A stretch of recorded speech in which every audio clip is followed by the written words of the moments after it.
Hello everyone, welcome to साथी education. तो आज हम लोग मैक्सवेल इक्वेशन के बारे में जानने वाले हैं। ये मैक्सवेल इक्वेशन टोटल चार तरह के होते हैं। चार तरह के बोले तो टोटल चार मैक्सवेल इक्वेशन होते हैं, जिसका यूज हम लोग इलेक्ट्रोस्टैटिक्स या फिर मैग्नेटोस्टैटिक्स या फिर वेव पढ़ते वक्त ज़्यादा यूज करते हैं। तो उन चारों मैक्सवेल इक्वेशन के बारे में अभी हम जानेंगे। तो मैक्सवेल इक्वेशन जो होते हैं उसको चार तरह में बांटा गया है।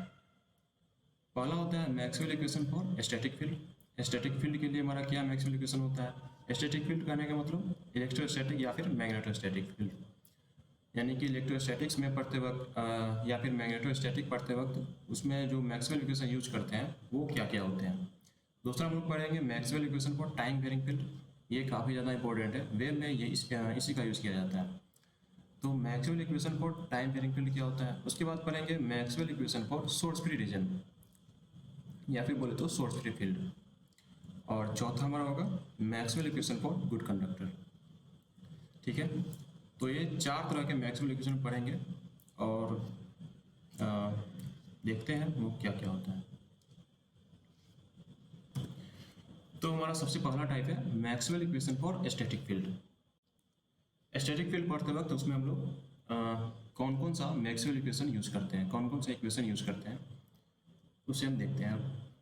तो सबसे पहला जो मैक्सवेल इक्वेशन है वो गॉस लॉ से आता है। यहाँ पे मैंने रिमार्क में लिख दिया है कि ये जो इक्वेशन है उसका ओरिजिन कहाँ से है, ये इक्वेशन आया कहाँ से। तो आप एग्जाम में अगर गॉस मैक्सवेल इक्वेशन पूछता है तो आप दोनों इक्वेशन के बगल में रिमार्क में आप लिख सकते हैं कि ये जो इक्वेशन है उसका ओरिजिन कहाँ से है। जो पहला इक्वेशन है ये गॉस लॉ से आया है, और गॉस लॉ हमारा क्या होता है? Close integral D dot D S equal to Q enclosed. यहाँ पे डी क्या है? डी है मैग्नेटिक फील्ड डेंसिटी। डी क्या है? Magnetic field density. और क्यू क्या है? Charge enclosed bye Gaussian surface. Gaussian surface होता है वो कितने चार्ज को अपने अंदर इनक्लोज कर रहा है उसको बोलते हैं क्यू इनक्लोज्ड। तो पहला हमारा होता है close integral D dot D S equal to Q enclosed. तो मैं अब सबसे पहले मैं आपको बता ही देता हूँ कि यहाँ पे कौन सा नोटेशन का मतलब क्या है, किस नोटेशन का मतलब क्या है। तो डी का मतलब होता है इलेक्ट्रिक फील्ड डेंसिटी, ई का मतलब होता है इलेक्ट्रिक फील्ड इंटेंसिटी, डी मतलब हुआ इलेक्ट्रिक फील्ड डेंसिटी, और ई मतलब हुआ इलेक्ट्रिक फील्ड इंटेंसिटी। बी मतलब क्या हुआ? बी मतलब होता है मैग्नेटिक फील्ड डेंसिटी, और एच मतलब होता है मैग्नेटिक फील्ड इंटेंसिटी।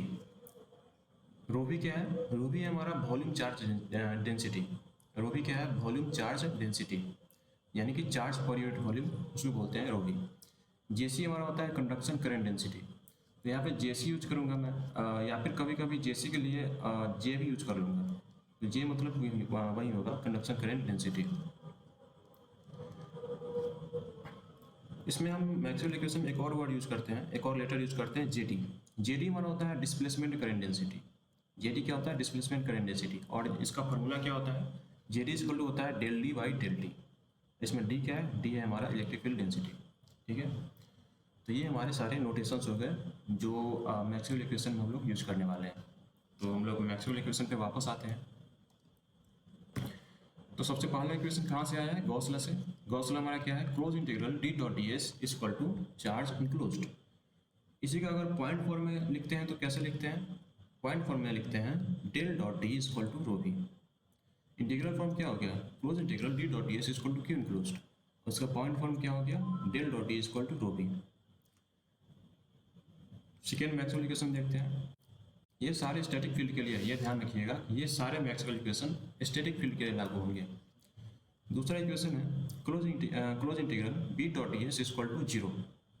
और ये आता कहाँ से? ये आता है non existence of magnetic dipole. ये भी एक्चुअली गॉस लॉ से ही आता है। गॉस लॉ से ही आता है ये जो सेकेंड इक्वेशन है। गॉस लॉ यानी कि Gauss law for magnetic field. तो सेकेंड इक्वेशन को इंटीग्रल फॉर्म में कैसे लिख सकते हैं? Close integral B dot D S equal to zero. इसी को अगर पॉइंट फॉर्म में लिखें तो क्या होगा? ये होगा del dot B equal to zero. ये हमारा सेकेंड इक्वेशन हो गया। थर्ड इक्वेशन हमारा हुआ close integral E dot D L equal to zero. Close integral E dot D L equal to zero, ये हमारे फ्राडेज लॉ से आता है, Faraday's law of electromagnetic induction. वहाँ से आता है close integral E.dl equal to zero. इसी का अगर हम पॉइंट फॉर्म में देखें तो क्या होगा, पॉइंट फॉर्म में होगा del cross E equal to zero. Del cross E यानी कि ये किसके बात कर रहा है, ये कर्ल की बात कर रहा है। क्रॉस मतलब होता है curl, curl of E, del cross E equal to zero यानी curl of E equal to zero. Dot का मतलब होता है divergence, del dot B equal to zero यानी कि divergence of B equal to zero. ये हमारा थर्ड इक्वेशन भी हो गया। फोर्थ इक्वेशन क्या होता है, close integral H dot D L equal to I enclose. I enclose मतलब करंट इनक्लोज। ये हमारा एम्पियर्स लॉ से आता है। एम्पियर सर्किट लॉ पढ़ते हैं हम लोग मैग्नेटोस्टैटिक्स में, तो वहाँ से आता है ये close integral H dot D L equal to current enclose या फिर आई इनक्लोज। आई इनक्लोज क्यों, आई इनक्लोज मतलब current enclosed by ampere loop यानी कि current enclosed by amperian loop. I enclose मतलब current enclosed by amperian loop. तो अब H dot D L equal to I enclosed, इसी का अगर पॉइंट फॉर्म में देखें तो क्या होगा, पॉइंट फॉर्म में होगा del cross H equal to J C. J C मतलब क्या होता है, जे सी होता है conduction current density. Del cross H equal to क्या होगा, जे सी। ओम्स लॉ से हमको पता है और जे सी इक्वल टू क्या होता है, sigma E. J C equal to क्या होता है, सिग्मा ई। ओम्स लॉ यानी कि ओम्स लॉ का पॉइंट फॉर्म की बात मैं कर रहा हूँ। Ohm's law in point form क्या होता है, J equal to sigma E. तो वही मैं जे को यहाँ पे जे सी लिखा हूँ, जे सी इक्वल टू सिग्मा ई।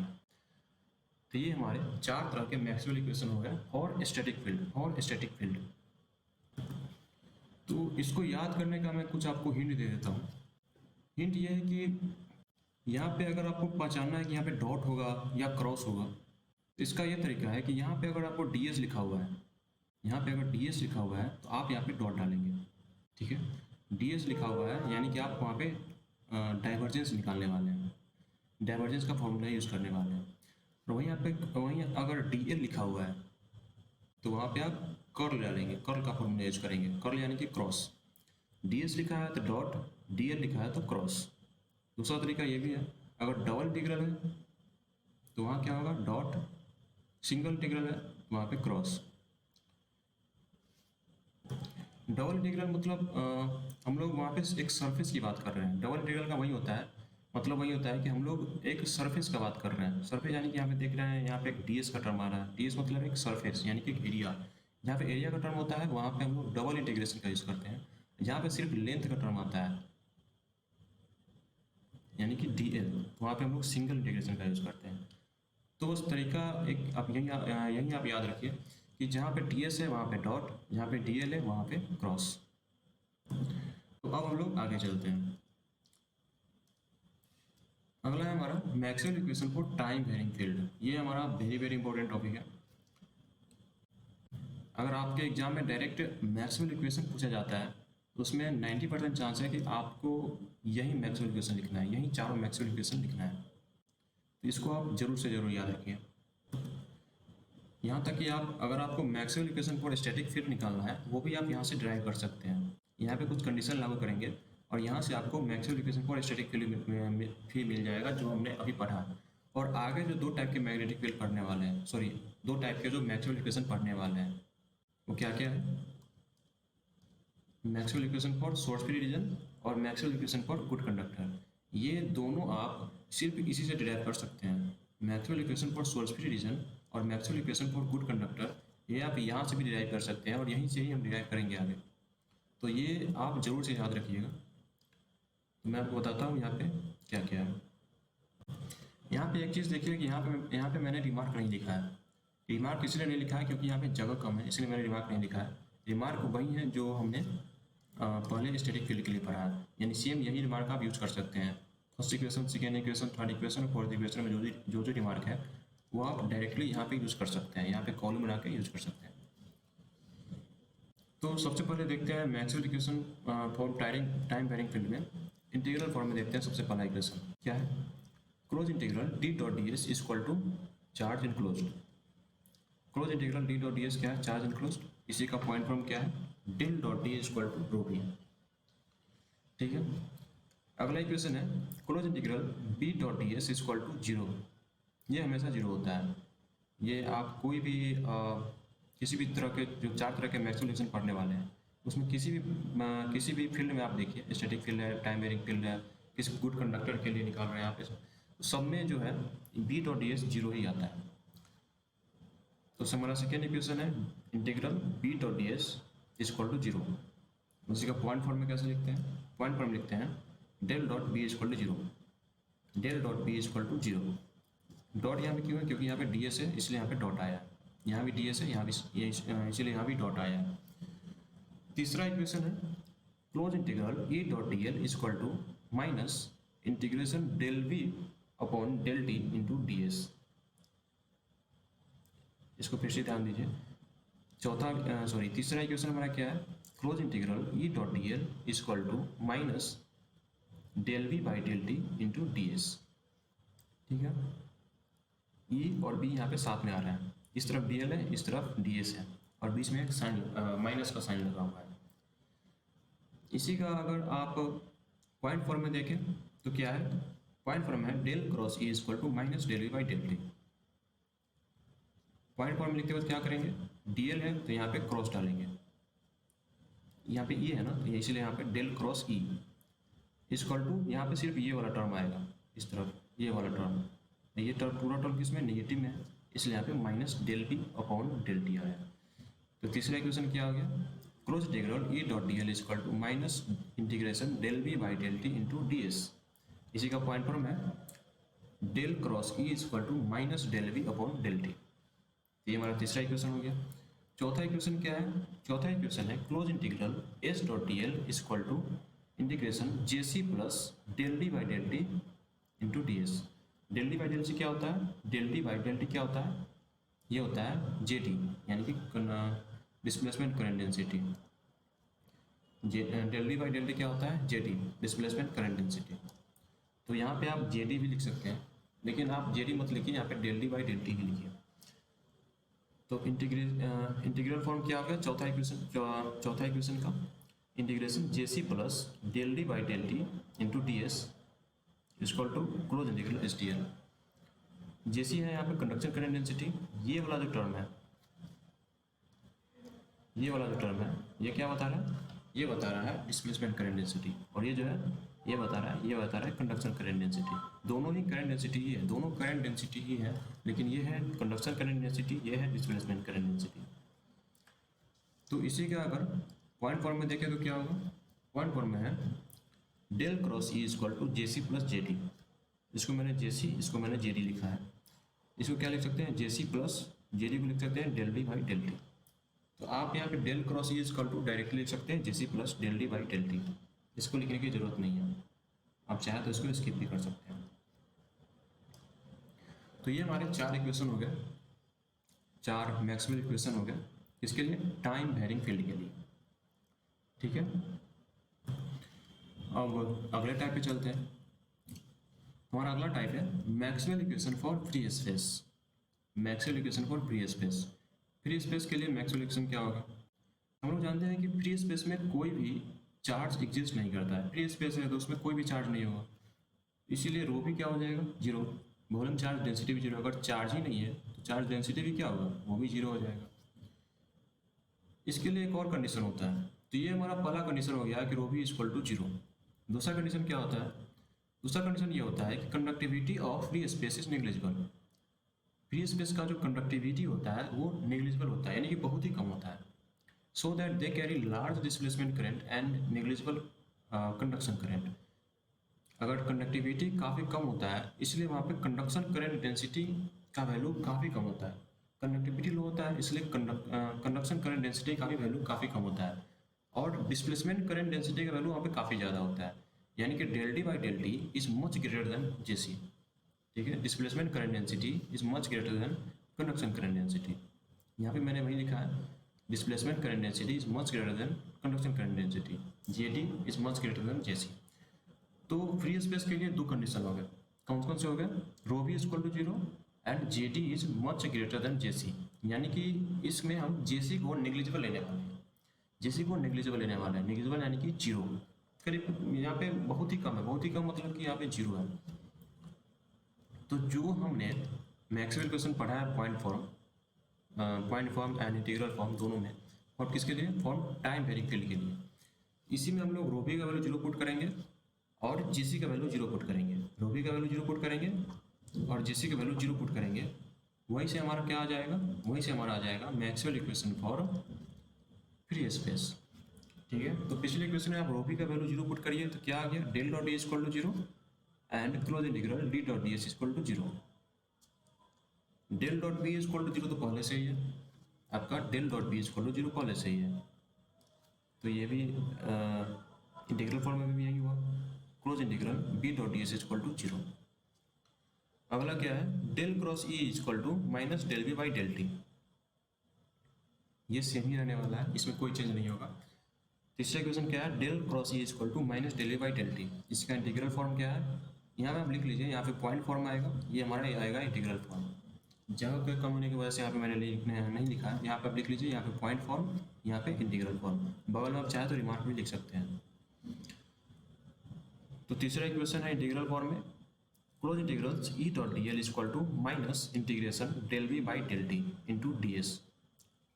यहाँ पे आप ध्यान दीजिएगा, डी एस लिखा हुआ है यहाँ पे, इसलिए मैंने यहाँ पे डबल इंटीग्रेशन यूज़ किया, और डी एल लिखा हुआ है इसलिए मैंने यहाँ पे सिंगल इंटीग्रेशन लिखा यूज किया। अगर डी भी होता यहाँ पे मैंने ट्रिपल इंटीग्रेशन यूज करता, लेकिन मैक्सवेल इक्वेशन में डी का यूज नहीं होता, इसलिए यहाँ पे ट्रिपल इंटीग्रेशन का भी यूज नहीं होगा। तो अब चौथा इक्वेशन देखते हैं। चौथा इक्वेशन क्या है, del cross H is equal to del D by del T. Del D by del T क्यों आया, क्योंकि यहाँ पे सिर्फ डिस्प्लेसमेंट करंट एग्जिस्ट करेगा, कंडक्शन करंट डेंसिटी 0 हो जाएगा, यानी कि displacement current plus conduction current होता था ना टाइम वेरिंग फील्ड में, तो कंडक्शन करंट हमारा हो गया 0, डिस्प्लेसमेंट करंट सेम का सेम रहा del D by del T. उसी का इंटीग्रल फॉर्म क्या है, close integral H dot D L is equal to integration J dot D S. इसको क्या लिख सकते हैं, close integral del D by del T into D S. तो ये हमारा हुआ Maxwell equation for free space.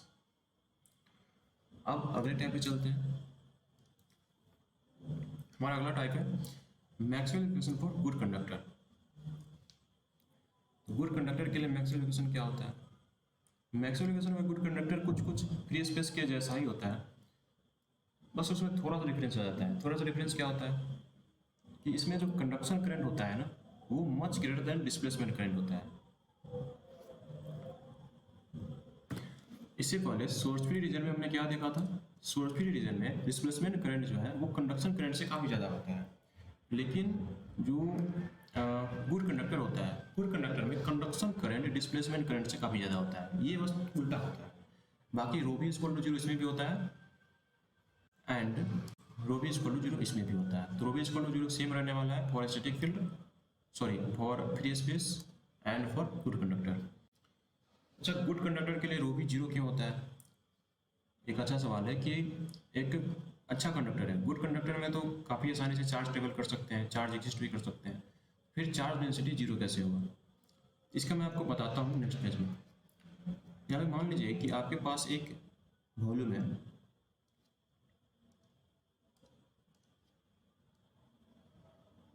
एक भी कोई वॉल्यूम है, यानी कि स्फीयर मान लीजिए आप,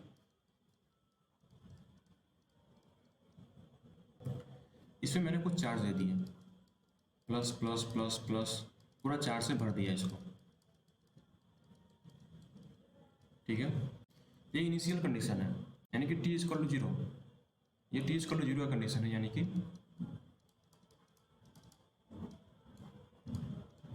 ये इनिशियल कंडीशन है। लेकिन जब हम इसको चार्ज दे दिए तब क्या होगा, जब हमने इसको चार्ज दिया तब क्या होगा, क्योंकि ये काफ़ी अच्छा कंडक्टर है, इसका कंडक्टिविटी काफ़ी हाई है, कंडक्टिविटी इसका काफ़ी हाई है, कंडक्टिविटी काफ़ी हाई होने की वजह से ये सारे चार्ज तो है वो एक दूसरे को रिपेल करेंगे, यानी कि ये इसको धक्का देगा और वो उसको धक्का देगा, ये इसको धक्का देगा वो उसको धक्का देगा, ये इसको धक्का देगा वो उसको धक्का देगा, यानी कि ये सारे चार्ज एक दूसरे को रिपेल करने वाले हैं। इससे होगा क्या,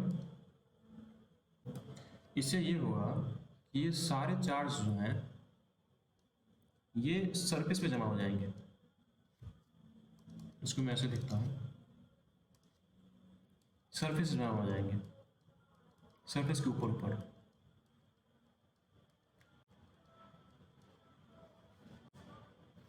तो अंदर क्या हुआ, अंदर का जो वॉल्यूम है उस अंदर के वॉल्यूम में क्या हुआ, अंदर के वॉल्यूम में कोई चार्ज नहीं है, क्यू इक्वल टू जीरो है, सारे चार्ज तो सरफेस पे आ गए, अंदर कोई चार्ज ही नहीं है, इसलिए रो भी इक्वल टू भी जीरो होता है, वॉल्यूम चार्ज डेंसिटी भी जीरो, अंदर कोई चार्ज ही नहीं है तो वॉल्यूम चार्ज डेंसिटी क्या होगा, जीरो।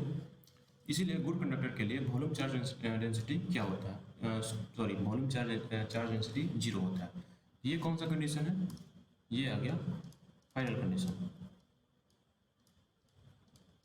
इसको और क्या बोलते हैं, इसको बोलते हैं स्टेडी स्टेट कंडीशन। ठीक है, समझ में आया कि गुड कंडक्टर के लिए रो भी जीरो क्यों होता है। तो अब हम लोग इक्वेशन पे आते हैं। तो जो हमने मैक्सवेल इक्वेशन को टाइम वेरिंग फील्ड पढ़ा था उसमें जस्ट हम रो भी इक्वल टू जीरो पुट करेंगे एंड जेडी का वैल्यू जीरो पुट करेंगे, तो हमारा क्या आ जाएगा Maxwell equation for good conductor. तो सबसे पहला इक्वेशन क्या है, सबसे पहला इक्वेशन है del dot D equal to zero, del dot D equal to zero and close integral D dot D equal to zero. Time varying field में क्या होता है, del dot D equal to rho भी होता है, तो rho equal to zero put कर दिए तो क्या हो गया del dot D equal to zero and close integral D dot D equal to zero. यहाँ पे क्यू इनक्लोज होता है लेकिन अंदर में कोई चार्ज था ही नहीं इसलिए क्यू भी जीरो हो गया। यहाँ पे मैंने देखा था ना कि अंदर में कोई चार्ज ही नहीं है, अंदर का क्या है क्यू इक्वल टू जीरो, इसलिए यहाँ पे आया क्यू इक्वल टू जीरो। अगला इक्वेशन है del dot B equal to zero, ये तो हमेशा ही होता है del dot B equal to zero, उसी का इंटीग्रल फॉर्म क्या हो गया P dot D equal to zero.